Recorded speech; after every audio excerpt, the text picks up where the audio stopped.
Standing by, members of the Ukrainian community say they're ready to help friends and family if Russian troops invade. It's very difficult as war.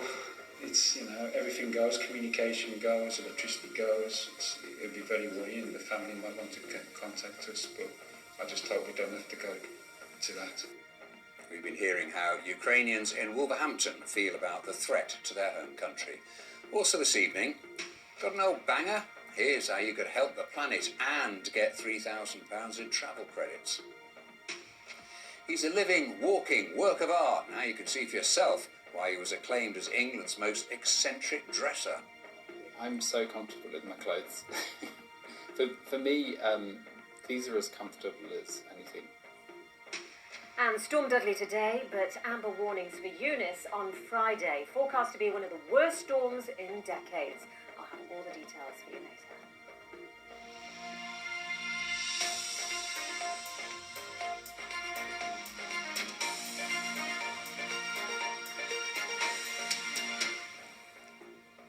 Good evening.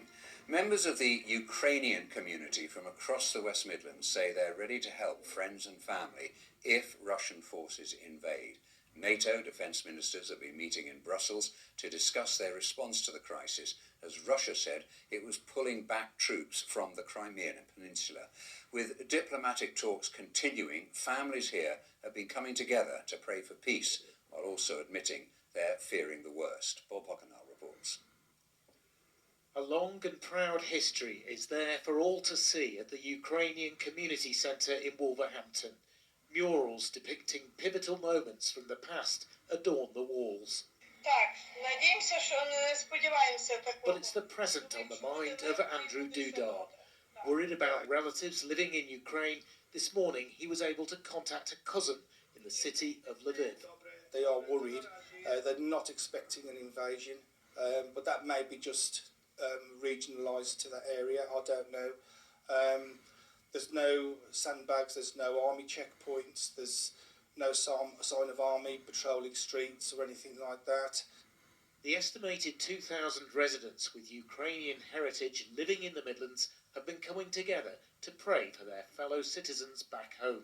At least within the last few weeks, I saw that many people joined prayer services, which we organized either in person or online. At the Ukrainian Catholic Church in Wolverhampton, they want to help in other ways. The only support we can give them is prayers and also help with fundraising and medical supplies and preparation if there was war. A national GoFundMe fundraising campaign is also being supported in Coventry, where most members of the social club have relatives living back in Ukraine. There is money coming in. Our expectation is that we will, if things get worse in Ukraine, that we will increase our appeals to the local community, to the wider community for help. We hope that there is no bloodshed, but there is still going to need a lot of support, because I don't think this will go away. I think the Kremlin, Putin, has got his sights on Ukraine. He's talked about Ukraine as being a part of Russia.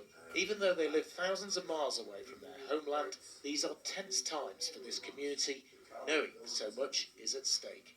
Bob Hockenall, BBC Midlands Today. Well, David Dunn